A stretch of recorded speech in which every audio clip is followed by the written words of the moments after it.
Security alert. Ìkéde pàtàkì fún gbogbo ènìyàn káàkiri àgbáláyé. Pàápàá jùlọ gbogbo èèyàn oníwọ̀n Nàìjíríà tẹ́ ń wá fà. Ọlọ́mọ padà sọ̀rọ̀ yín lẹ́ni tó ń wá fà tó rófò. Ọlọ́mọ ṣe ọ̀rọ̀ yín ní ẹni tó ń wá ìfà tó máa wá padà rí òfò nílùú Nàìjíríà pẹ̀lú bí tí ọ̀rọ̀ ogun Nàìjíríà tó ń báyé lọ yìí.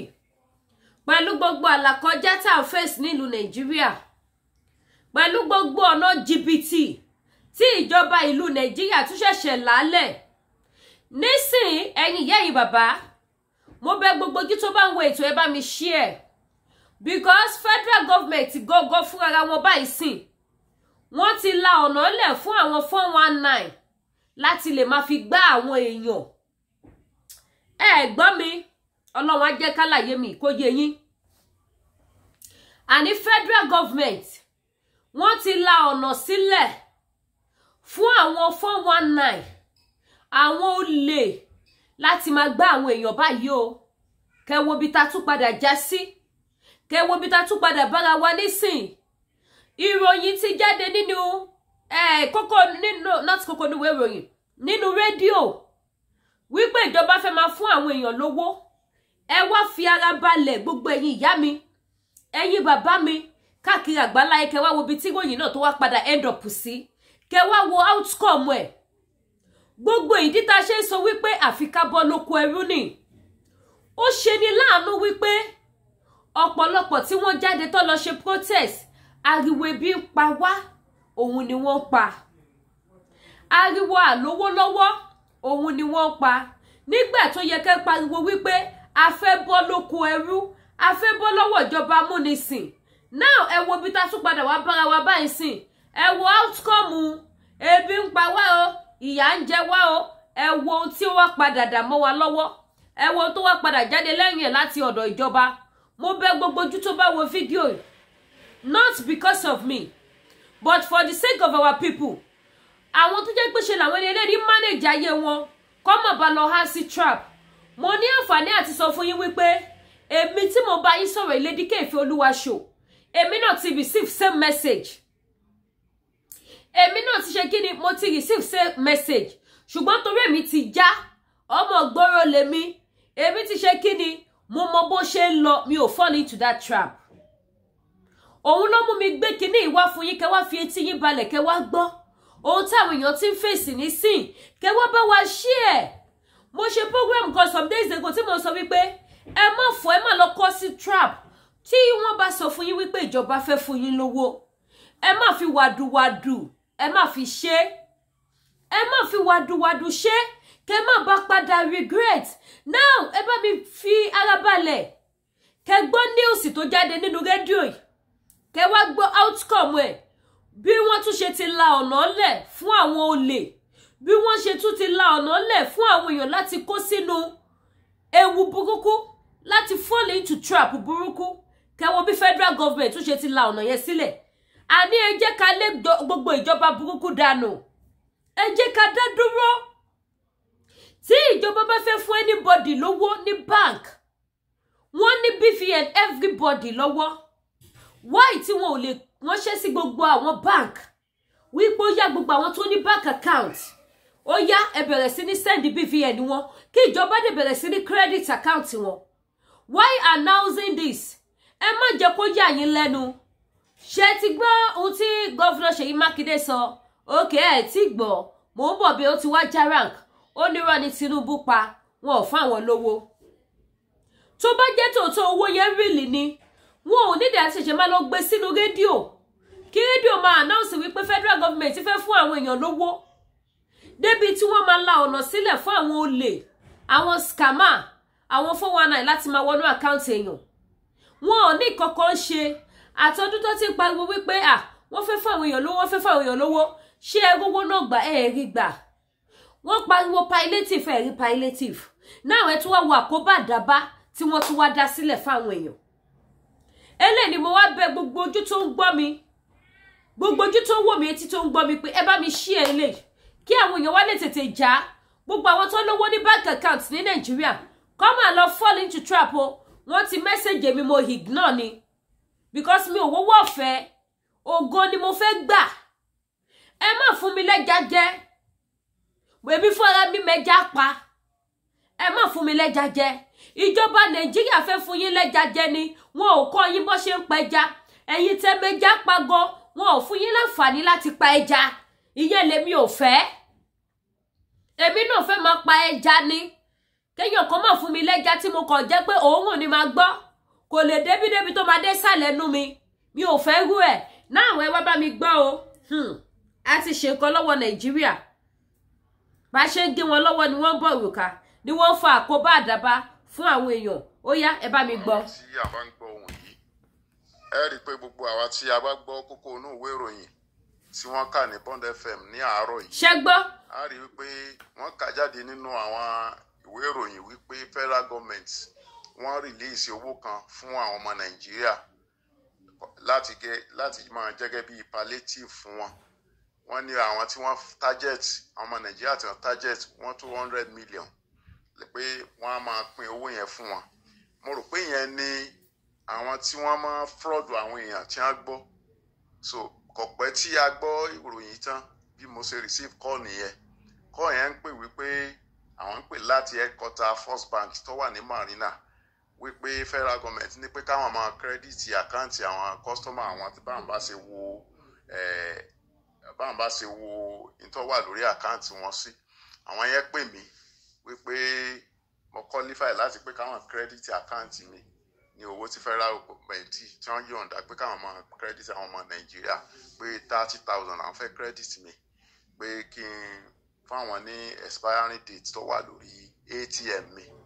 So mo ní láti máa sọ fún wọn wípé mi lè release expiring date tó wà lórí ATM mi pé kí wọ́n darí mi sí bank tí mò ń lò, branch tí mo wà, kí wọ́n pé kí n lọ report ní branch tí mo wà. So kí n mú gbogbo information tí wọ́n bá ní màá lọ supply rẹ̀ fún wọn níbẹ̀. So àwọn yẹn sàn sọ pé rárá pé wọ́n ní kí káwọn update data gbogbo customer láti pé káwọn lè credit àkáǹtì àwọn tí wọ́n bá qualify láti pé káwọn credit ẹ̀. So àwọn yẹn wọ́n insist lórí pé staff First Bank làwọn gbogbo information tí ń bẹ lórí gbogbo àkáǹtì mi àti orúkọ mi ni o àti address ni o àti state of origin ni o kódà distribution tí bí wọ́n describe picture mi àti picture mi ṣe rí àkóbá àdábá burúkú kankan gbogbo ẹ̀ ní a sọ pé kí ó lè bá a dá mi lójú pé First Bank làwọn tí ń pè pé wọ́n ní káwọn máa credit àkáǹtì àwọn customer àwọn tí à ń bá rí pé wọ́n qualify 30,000. So mo sá decline láti supply expiring date ń bẹ lórí ATM mi. Wọ́n sá pè títí tí n bá ti kọ́ ọ̀tẹ̀ wọn á tún pè tí n bá ti kọ́ ọ̀tẹ̀ wọn á tún pè. Mo padà sọ fún wọn wípé kí wọ́n refer mi sí First Bank. So kí n lọ report ńbẹ̀ kí n lọ supply any information tí wọ́n bá need fún wọn. So tí wọ́n bá sì mọ̀ pé àwọn ò lè ṣe kí wọ́n credit àkáǹtì mi báyẹn náà kí ni expiring date ń bẹ lórí ATM mi ní láti ṣe pẹ̀lú pé ẹ fẹ́ credit àkáǹtì mi.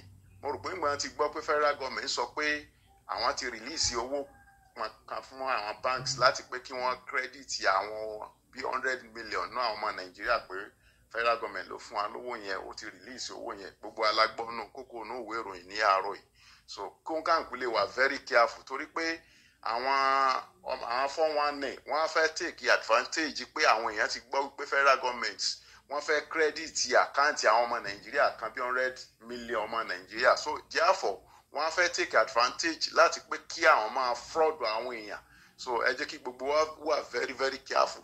Ó tó bí 10 minutes táwọn yẹn fi ń pè ní táàjọ ń sọ táàjọ ń fà á táàjọ ń sọ. So kó tó di pé mo sá sọ fún wa pé finally pé tẹ́ ẹ bá fẹ́ tọ́bẹ̀ yìí pé òótọ́ ni tẹ́ ẹ sì rí pé mo qualify láti gba owó tí federal government ti ń yọ̀ǹda yẹn ẹ jẹ́ kí n wá report ní bank bóyá branch ibi tí mò ń lò àbí any branch of First Bank ẹ jẹ́ kí n mú information mi wá síbẹ̀.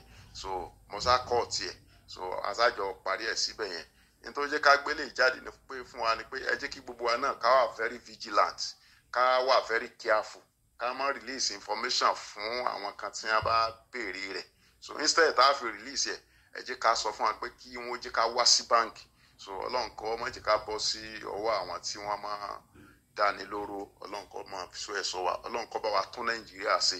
gbogbo àlà ń béèrè fún technology advancement ara àwọn disadvantage tí ń bẹ́ẹ̀ iná nìyí. Ọlọ́run kí ó gbà wá lọ́wọ́ àwọn ọmọ burúkú, Ọlọ́run kó mọ́ sí jí ká bọ́ sọ́wọ́ lọ́wọ́ la hawla wala quwwata illa billah. Ilé abilẹ̀ lazi ẹ̀yin ìyá mi ẹ̀yin bàbá mi. Information sí àwọn èèyàn kó máa jẹ́ àǹfààní, Ọlọ́run kó máa dáàbò ẹ̀bọ̀ kó sì dáàbò ẹ̀bọ̀ dúkìá wa náà. Àmín. La hawla wala quwwata illa billah. Ilé abilẹ̀ lazi ẹ̀yin ìyá yìí bàbá ọ̀rọ̀ lẹ ti gbọ́ yìí o. Ṣé for real federal government fẹ́ fúnyàn lówó? Mi ò lè sọ. Mi ò lè sọ because no be today. Tí wọ́n ti máa lọ fẹ́ fún àwọn èèyàn lówó tí wọn ò ní rí owó tó yẹ pàdé end of it àwọn èèyàn máa tún kó sí trap àwọn 419 tó máa bẹ̀rẹ̀ sí ní kó wọn ní owó lákáùntì wọn. Ẹ fẹ́ fún àwọn èèyàn lówó why tẹ́ announce lórí rédíò? Why tẹ́ kò máa credit account everybody kọ́ dẹ̀ máa receive alert pé from federal government, from federal government, from federal government. Yes, it can happen like that. Tí federal government bá fẹ́ fún èèyàn lówó, ẹni BVN gbogbo wa lọ́wọ́. Ẹ send owó síbẹ̀. Kí wọ́n dẹ̀ kọ́ sí pé from federal government. Ẹni bá ti rówó ti rí bẹ̀ pé látọ̀dọ̀ federal government. Àwọn èèyàn ló máa ń pariwo síta mo receive so amount o láti ọ̀dọ̀ federal government. Now ẹ wo bí ìjọba tún ṣe fi opportunity sílẹ̀ fún àwọn tó máa pààyàn, àwọn tó máa pààyàn lára. Ẹ wo bí wọ́n ṣe la opportunity sílẹ̀ fún àwọn tó máa kóyàn lówó. Àìmọye èèyàn tó máa sọ́rí sí trap yẹn. Èmi gẹ́gẹ́ bí ẹnìkan sì mẹ́sẹ̀gì tó sẹ́ndì sí mi sì ní pọ́ fẹ́ fún mi 50,000. Tèmi ò tẹ́ ṣe 30,000. Wọ́n ní federal government fẹ́ fún mi 50,000. Mo kọ̀ yìí náà ni. Mo lórí yín ti burú. Ẹsẹ̀kẹsẹ̀ mo delete ẹ̀ ni. Any message tó bá ṣe tí wọ́n pọ́ fẹ́ fún yàn lówó bẹ́ẹ̀ yẹn. Èmi máa ń delete ẹ̀ ni. Because mo mọ̀ pé kò real. Ọgbọ́n àti payé lẹ́nu mọ́. Àti lẹ́yìn wọlé. Àti má jẹ́ kẹ́ gba ẹ̀tọ́ yín. Federal government tó fẹ́ fún yín ní 50,000, tó fẹ́ fún yín ní 30,000 according to kọ́tẹ́ gbọ́tọ̀. Inú kókó inú ìwé ìròyìn ní Bond FM. Bond FM ò jẹ̀bi o. Ìròyìn tó gbé lọ fún wọn pé ó yá ẹ bá wa broadcast ẹ̀ síta. Òun ni wọ́n gbé síta o. Don't ever blame them. Wọn ò jẹ̀bi. Tí mo bá ní ilé-iṣẹ́ oníròyìn sí yàtọ̀ sí social media tí mo ní ọ́fíìsì. Tí message bá láti ọ̀dọ̀ federal government bóyá gbé news síta má gbé síta so mi ò jẹ̀bi Bond FM ò jẹ̀bi bí kò ṣe federal government tó gbé ròyìn síta àwọn ló jẹ̀bi because you know the situation of the country. Ẹ mọ̀ pé ti bà ayé àwọn ọmọ jẹ́ wọ́n ti dọmọ yahoo gbogbo technology ọpọlọ àwọn ọmọ nísìn bó ṣe máa fraud èèyàn ni bó ṣe máa kó owó olówó lákáùntì wọn wọ́n ń wá gbogbo miss gbogbo opportunity bó ṣe máa kó owó àwọn èèyàn èyí tó wá lọ láwú opportunity lẹ̀ àìmọ̀ èèyàn tó máa lárí mọ́ kọ́mọ́ 10,000 naira àìmọ̀ èèyàn tó máa lárí mọ́ kọ́mọ́ 20,000 tó máa ti torí 20,000 tó máa pàdánù gbogbo wọn bá ṣẹ́ńgì tó wà lákàùntì tó bá dẹ̀ ti lè ní account information yàn báyìí ó lè díẹ̀ after báyìí tẹ̀ lọ sí bank tó bá lọ change gbogbo informations ẹ̀ kẹ́ máa wo bí federal government ṣe ṣe. Now my question now is that ẹ jẹ́ bá mi share program ẹ̀ ní sórí burúkú láti protect àwọn èèyàn wa gẹ́gẹ́ bí iṣẹ́ táwọn ṣe lórí ìkànnì yìí. Now my question is that 50,000 naira tí wọ́n sọ pé fẹ́ fún wọn yìí okay èmi ni wọ́n text ní 50 má tọ́ sọ̀rọ̀ ìsìn láti inú rédíò ni wọ́n ti gbélé 30,000 lọ́lọ́ fẹ́ fún àwọn. That 30,000 is going to last for how many months? How many months ni federal government fẹ́ fi fún wọn ní 30,000? How many months ni federal government fẹ́ fi fún wọn ní 50,000? Ẹyẹ èèyàn mo sọ fún yẹn má fọ̀. Oh, ó ń dùn mí. Ẹ má fọ̀. Ẹ má lọ kó sí trap burúkú. That's 30,000. Oṣù mélòó ló fẹ́ fi fún yín? Tó bá wá lọ máa fún yín lóṣooṣù fún ọdún kan. Kí ni 30,000 yẹn wà nínú ayé yín lóṣù? Kí ni 30,000 naira yẹn? Kí ló lè ṣe fún yín ní oṣù kan? Ṣé 30,000 naira ó ká owó recharge card Ṣèyí Tinubu lóṣù? 30,000 naira ṣé ó ká owó recharge card Fọláṣadé Tinubu lóṣù? 30,000 naira ṣó tó Olúrẹ̀mí Tinubu ṣó tó jẹun fún oṣù kan? Kó jẹun, kó wọ mọ́tò, kó ra káàdì, kó ra aṣọ, kó furọṣẹ fọṣọ, kó sanwó omi, kó sanwó ná. Ṣé 30,000 ṣé Olúrẹ̀mí Tinubu yẹlẹ́fọ̀ ṣé ó tó ná lóṣù? Ẹ bá mi bi Tinubu léèrè. ẹ̀yin tẹ́ ló ń form because of 30,000 why táwa Yorùbá ta kò máa ń dọ̀ lára wa a máa rí opportunity bá dẹ̀ máa misuse ẹ̀. Opportunity come once. This protest is an opportunity for us láti gbára wa kúrò lọ́wọ́ ìjọba burúkú, láti fi òpin sí ìyà tí wọ́n fi ń jẹ wá, ohun tí wọn ò lè gbà tí wọ́n fi ń lọ̀ wá. Bí wọ́n ṣe ní ẹ̀jẹ̀ làwa náà ní ẹ̀jẹ̀, bí wọ́n ṣe ní ẹ̀mí làwa náà ní ẹ̀mí. Orí títí wọn ò tó kó di méjì kó di mẹ́ta kó di mẹ́wàá. Ojú méjì ni wọ́n ní, ojú méjì làwa náà ní. Gbogbo tí Ọlọ́run dá sí àwa tí wọ́n fìyà jẹ ní àgọ́ ara lọ́lọ́run dá fún àwọn náà. Why táwa náà lè gbégbé ayé tó rọrùn bí titi wọn? Why tí wọn ò lè jẹ́ káwa náà live comfortable? Why tí wọn ò lè provide gbogbo nǹkan fún wa? Wọ́n provide security allowance fún wọn, wọ́n provide the wardrobe allowance. Salary wọn ò fi raṣọ, salary wọn ò fi jẹun, salary wọn ò fi wọ mọ́tò, salary wọn ò fi rán ọmọ ní school, salary wọn ò fi ṣe anything. Gbogbo tó bá fẹ́ ṣe láyé wọn ni wọ́n gba allowances fún, both governor, senator, honorable, house of rep, chairman, local council, president, vice president. Gbogbo wọn pátápátá. Gbogbo nǹkan tí wọ́n ṣe ní ayé wọn. Èyí tó rán ọmọ ní school ó ń gbowó school ọmọ ẹ̀. Èyí tó tí ìyàwó ẹ̀ ń ṣe business ó ní iye tó ń gbà fún insurance security fún ìyàwó ẹ̀. Gbogbo àwọn people yìí ni wọ́n ń gba benefit. Why tí wọn ò lè jẹ́ káwa benefit? Why tó wọ́n fi 30,000 naira tó wọ́n fi ń tan àwọn èèyàn? Why tí wọ́n fi 50,000 tí wọ́n tún wọ́n fi ń dá ogun sínú ayé àwọn èèyàn? Àìmọye ni tó máa fall into that trap. Ṣé mo pé ká ní mi ò já ni? Màá wò pé 50,000 ìfà owó rèé. Tí bá ti gbárù 50,000 yẹn sìn, màá ra ráìsì, màá ra gàrí, màá ra epo pupa, màá ra òróró, màá ra tagugu sílé, màá ra ọṣẹ ìfọṣọ, màá ra ọṣẹ ìwẹ̀, màá ra toothpaste, àwọn nǹkan tó ṣe máa wúlò nínú ilé. Màá sáré lọ fi 50,000 yẹn rà, màá bá la rí mọ, ló bá di gbàgà, wọ́n bá kówó giveaway lọ lákàntì mi.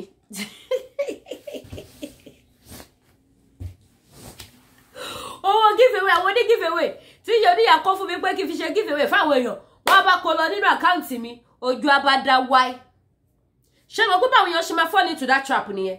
Ẹlòmíì owó business, owó contract tó ṣẹ̀ṣẹ̀ gbà, ẹlòmíì owó tó ṣẹ̀ṣẹ̀ lọ yá, tó ṣì wò pé bóun ṣe máa fowó yẹn ṣe business, ṣé máa kó máa kó sínú trap tó máa kówó yẹn lọ lákàǹtì ẹ̀. Òun mo ṣe fíra mi ṣe example. Ṣé mo pé máa kó sínú trap tó máa kówó yẹn lọ nínú àkáǹtì wọn? Ẹlòmíì owó eléle ló lọ yá. I could remember some years back. Èmi náà ti lọ yáwó Gurumi rí.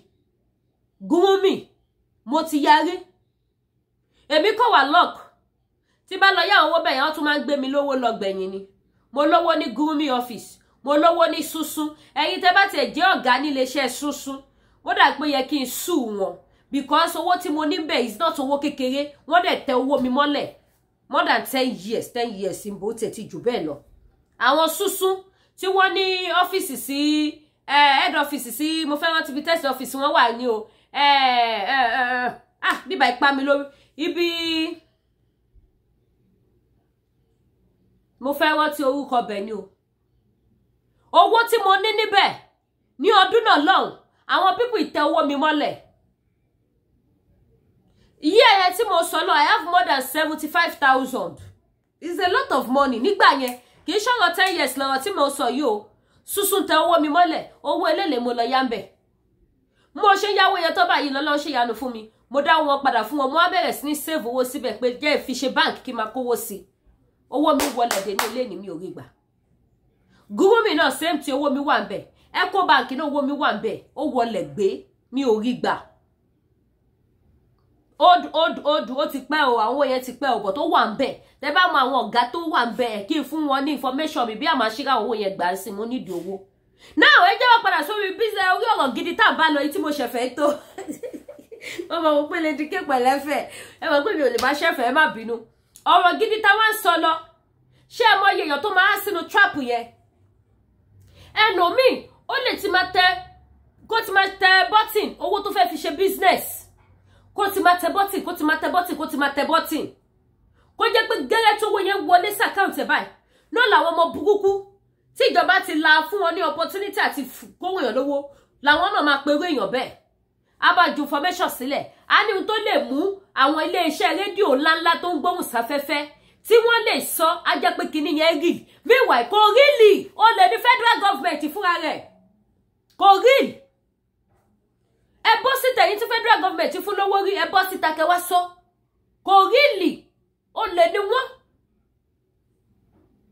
ẹ̀wọ̀n nílé ní abá láàrin mọ owó bá lọ tí wọ́n bá wọn kẹ́ máa wo àkóbá àdábá tí federal government tún là sílẹ̀ ọ̀nà burúkú 30,000 50,000 owó from federal government is not real tó bá real federal government bẹ̀rẹ̀ sí ní credit account everybody tó bá real èmi máa bọ́ síta wá sọ fún yín pé is real I will be among the people that will come outside to testify and I will also question the federal government pé oṣù mélòó ló fẹ́ fi fún wọn ní 30,000 dà kí ni 30,000 yẹn wọ̀n àkáǹtì allowances wo ni ká kọ́ sí wípé this is the allowance tí o ti federal government fún wa federal government fúnra rẹ̀ president Bola Ahmed Tinubu àti Shettima ṣé wọ́n lè fi 30,000 jẹun níjókòó kótó èlò ló ń ta bottle of wine tó mu ṣé àwọn gbé orí méjì wá sáyé ni àníkà ní yẹ́yẹ́ yóò ẹ jí ẹ má sùn say no to bad government say no to Nigeria.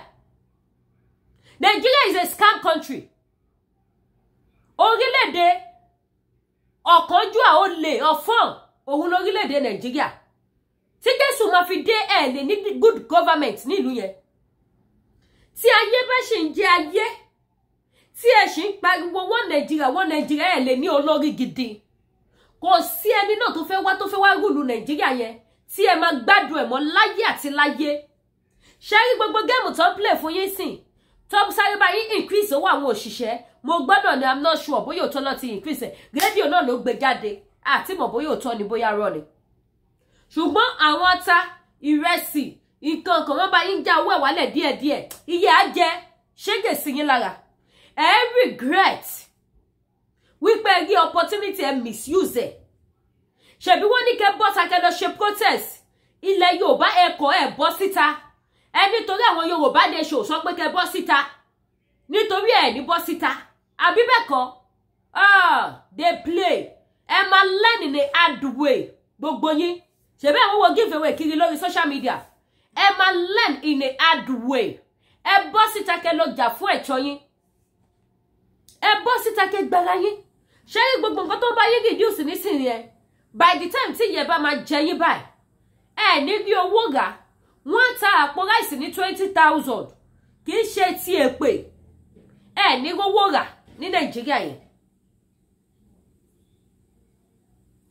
tọ́kí tẹ̀ra ní ẹja Titus tẹ̀ra ní 5,000 per kilo nísìn wọ́n ta ní 500 per kilo ẹ ní owó rà níbi tí wọ́n máa mú ayé lé mọ́ yín dé wọ́n palẹ̀ mọ́ gbogbo owó nílẹ̀ ṣe bẹ́yìn lẹ́ wọ́pọ̀ ẹ̀yin nìkan tẹ́ fẹ́ jẹ ni ò jẹ́ kẹ́ gbọ́ àbí bẹ́ẹ̀ kọ́ ṣe bá gbogbo ebi ń pa wá ẹ ṣẹnu bí ẹnu pẹ́pẹ́yẹ ìmínú yín ṣẹnu bí ẹnu lédíkè tí ò fáìn ẹ ń pariwo ebi ń pa yín iye ẹ máa jẹ yín kú mọ́tò abọ́ sí tòsí lẹ́yìn kẹ́ bọ́ síta kẹ́ lọ end the bad government structure yẹn ìlú yẹn ti bàjẹ́ kẹ́ lọ rebuild ẹ̀ that is the only way for you people to survive that is the only way for you people to live a better life in that country.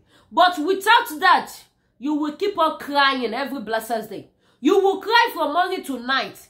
It will reach one stage that you will not see tears in your face. The only thing that will be coming out from your face, from your eyes, is blood, ẹ̀jẹ̀. Ẹ̀kẹ́ tí omi ò ní jáde mọ́ ẹ̀jẹ̀ ní ó máa jáde lójú yín. Ní nǹkan tí ó máa fi ojú yín rí ní Nàìjíríà. Do you think Nigeria politicians are ready to take care of you people? Do you think they want you people to live a better life? Oh, ẹ ti tọ̀ sí gò. Ibẹ̀ ní ká jókòó sí. When they are talking about àwọn olóṣèlú tó burú jù ní gbogbo àgbáyé, the most wicked politicians all over the world, ẹ lọ kó àwọn ti Nigeria. Ẹ bá mi share fún wọn. Ẹ lọ mú àwọn ti Nigeria. Tẹ́ bá ní irọ́ ni mo pa, ẹ fún mi ní olóṣèlú Nigeria kan tó darí, tó jẹ́ pé from A to Z kò lábàwọ́n kankan. Àbí tó jẹ́ pé àbàwọ́n tíntìní lónìí kò sẹ́ni tó pé àfọlọ́run, but èyí tó jẹ́ wípé ẹ sì lè fún ní 90%, ẹ lọ mú bọ́ síta. Good luck tá pariwo ó níbi tóun náà fi sí. gbogbo wọn they are one ṣóhun náà kówó jẹ ni ṣé kòkó jẹ ni kòkó jalè jù ni ó jà díẹ̀ Yar'Adua ta sọ pé Yar'Adua sún wọn ó ṣe gbọ́ ṣàwo ó ní ohun tóun náà kó jẹ ni kòkó kó jẹ púpọ̀ ni a sì lè fóun ní 90% àbí 85%. Bàbá Ọbásanjọ́ olè ńlá